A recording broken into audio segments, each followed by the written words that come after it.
Welcome back, Hallmark Hot Takers, to episode 29 of Hallmark Hot Takes with Heidi and Jason, where we watch, rate, and review all of the countdown to Christmas movies from the Hallmark Channel. We are in the home stretch now. There's 3 more. This is it. This is the countdown. So why don't you explain the rating system? Like we've done 28 other times. It's a candy cane-based rating system.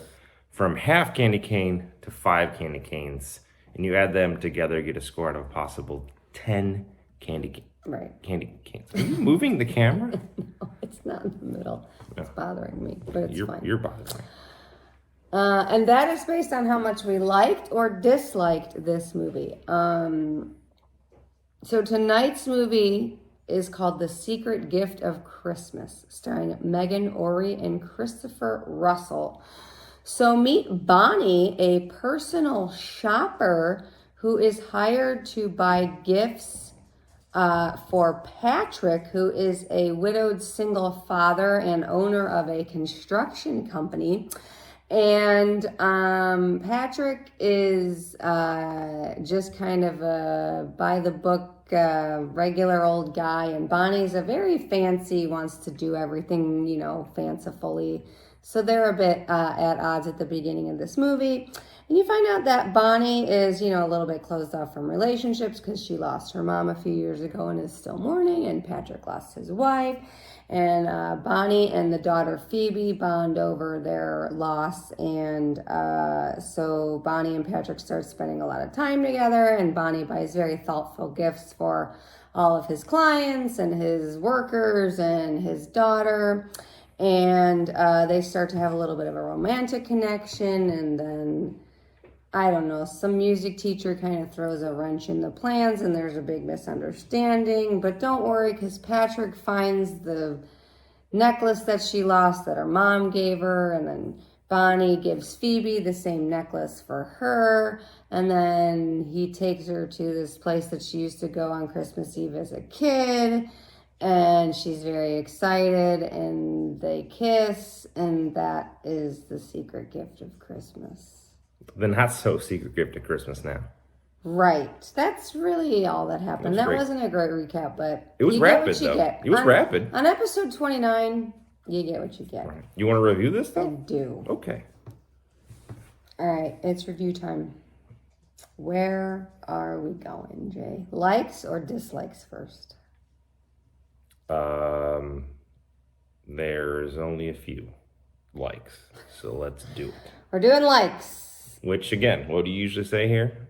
Is not a good thing. This isn't a good sign. Where you start is an indicator of how it went, right? Opposite of where you finish. So we start with dislikes. It's like, oh, that's a pretty good movie. You start with likes, you're like, We don't really like to subvert expectations on Hallmark Hot Takes, so we keep with the formula. Right. And it served us well. So, what did you like? Did you have anything? I liked Ryan, the blind date guy. I loved Ryan, the divorce guy. Hilarious. It was fantastic. All he did was talk about his divorce, and it was really funny. He was the only funny part of this movie. He was really awkward. Yeah, it was great. He should have been in the movie. It was like a blind date at her house too. It was like what do you do? Like her sister really messed her up, right? Like you can't get out of a bad blind sister in the face if she did that. A bad blind date at your own house. Right. Like you can't. You have to order them out. Like you have to go because I can't handle you anymore. Yeah, that. But I liked Ryan. Yes, I like Ryan as well. I thought in the house that he was redoing in the beginning of the movie, a very intricate and nice hand railing going up the stairs. Oh. I really liked that.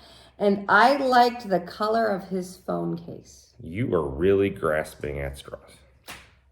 What did you like? I liked Crazy Singer Lady if she would have murdered someone in this.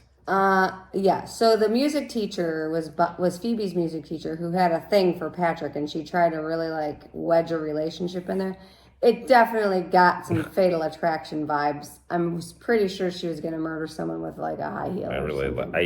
You kind of saw in her eyes. She had crazy eyes. She had crazy eyes. Yeah. Did you liked her? I thought she was a little over the top. She was, but this thing needed something. Well, it needed something. So at least it was like, oh, this is interesting. At least there's a little bit of there's conflict. some batshit crazy person in Yes. this movie. We like it. When you have nothing else, you need a You batshit gotta crazy fall lady. back on the batshit crazy. I did think she did a good job purchasing corporate gifts. It seemed like the corporate clients were very happy with the gifts. Yes, which she should be good because that's her job. Oh, right. So. Okay, that's all I got. Divorced guy, batshit crazy, singer teacher lady, and good at corporate gifts. It's better than what I have, the railing and the phone case. So you're better than me. All right, let's move on to this thing. My first comment was made in the first 30 seconds of this movie when they were doing the montage of her shopping. Yes. I hate this movie already. Does that equal... I didn't like the opening montage. Does that equal what? Does that equal Eli saying, can you please turn this off? No. Yes, that pretty much does equal. He echoed my sentiments. He did not like this movie. Does it echo the sentiments that I have here? It says, I hate her. I hate her too. I have that too. Samesies. I love it. I love that. Okay. When she first meets Patrick, she comes up behind him. He's using a nail gun, and she comes up behind him and scares him. Does that seem smart? It's not smart. Better movie. She taps him on the shoulder. He turns around and nail guns her right in the head. Right. That would have been a shorter movie, which would have been better. And better. All right. How does she know all of the boot sizes for his workers? She gets them all new work boots for gifts. Were they really work boots, though? First of all, why would they want new work boots? Like, that's like getting a waitress a new apron for their job. Like, come on. Like, why do you want that? I don't know how she knew all the sizes for the work boots. Her outfits are so terrible throughout this whole movie. It's like they dressed her like for a rodeo clown show. She looked so weird in everything she had. Like there was one time she was wearing puff sleeves. Like we were stepping back into Anne of Green Gables land and we were all excited about the puff sleeves. It's horrible. Her outfits were horrible. What's the thing about like he's a blue or a red? It's like your seasonal colors. I'm like, what the hell are they talking about? Yeah. Like, what's your season? Yeah, that was bad. There's too much social media crap in this movie. Well, and that even didn't make sense because she's obviously on social media for her job so that she can get clients.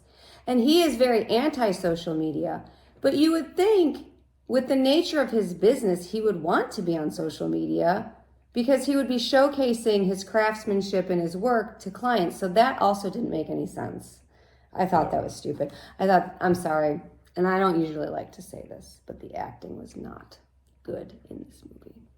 She bought the music teacher tickets to some show as the gift, which is insane to me because you don't know when she'd be available to go to the show. That's what I said. I said, how did she know what date it was? But then later in the movie, she asked her if she picked her date. Like, what kind of open-ended tickets can you buy somebody like that? But you can't buy open-ended tickets like that because they have to know what seat they're selling. It's not like you can just go pick it. Unless you got her a gift certificate so that she could buy her own ticket. Otherwise, that doesn't make any sense. I thought she was a horrible daughter. She was. And then they didn't resolve that at the end of the movie. So her mom died. Her dad found new love and moved to Florida. And he's getting married. And her dad calls her and asks her to be Well, no, hold on. Dad calls a few times and she keeps dodging him. She doesn't call him back. And then she finally picks it up. And then she's an absolute B to him. Trash. She's trash daughter. And then they don't resolve that at the end of the movie, which made me mad because it was like, well, are you going to stop being a crappy daughter and go to your dad's wedding and be happy for him that he found love? Right. Build a bridge. Got to build a bridge. What about this skating rink that at some point he said that they sometimes rent out for hockey? That thing was as big as my living room. There's no way a hockey team, let alone a hockey player, would be on that. It was very, very tiny. And they were the only people on it. Like, they were the only people you could fit on it. It was so tiny. It was like a Barbie skating rink. Did you catch the one part where she's like, sister selfie, and then she's like, oh, I just washed my face. She's like, don't worry, we'll use a filter. It's like, what's wrong with you? What's wrong with you? That was supposed to be part of her character growth, like at the end where she deletes her social media account, which is, again, a stupid move for her business. But it was supposed to be about how she was living on social media instead of in real life. But it didn't really come across very well. I wish she didn't live in any life. Right. Well, if she would have got shot with a nail gun, that would have really helped. There's two ways this movie could have been better: the nail gun in the head, or the crazy singer teacher stabs her with a icicle. She wears too much red in this movie. Well, that's her color. Way too much red. Wasn't that the thing? The music teacher's crazy, but too crazy. There was like a random Santa in this movie that was doling out wisdom that you only saw one time. I forgot that. Like, where did he come from? And he knew her name? Right. So, like, so stupid. No stakes. This movie had no stakes. They left a bunch of storylines just unresolved. I thought the conflict between them was stupid just because the batshit crazy lady went up and sang karaoke with Patrick. Yeah, now all of a sudden, like, Bonnie leaves because, oh my gosh, they must be an item after they just had this really intimate dance together. Like, that was so stupid and contrived. I hated it. And they did Deck the Halls in this movie. Okay. I had to listen to it 3 times. Like, pick a different song. Like, get a soundtrack together. There's a few songs out there for Christmas. Those were my dislikes. What else you got? Because you got a lot over there. No, I mean, so much trash in this thing. I think we got it, though. I have this one part I circle. Just, it's cringe. Like, the whole movie was kind of weird. Like, I just didn't like it at all. Let's go to Candy Canes. You know what the secret gift of this movie would have been? If they would have not written it. Oh, that would... filmed it or released it. Secret, wonderful gift, then. Right. So, I think we all know where this movie's going. Oh, baby, we know. Would you like to go first, or would you like me to go first? I will let you go first. All right.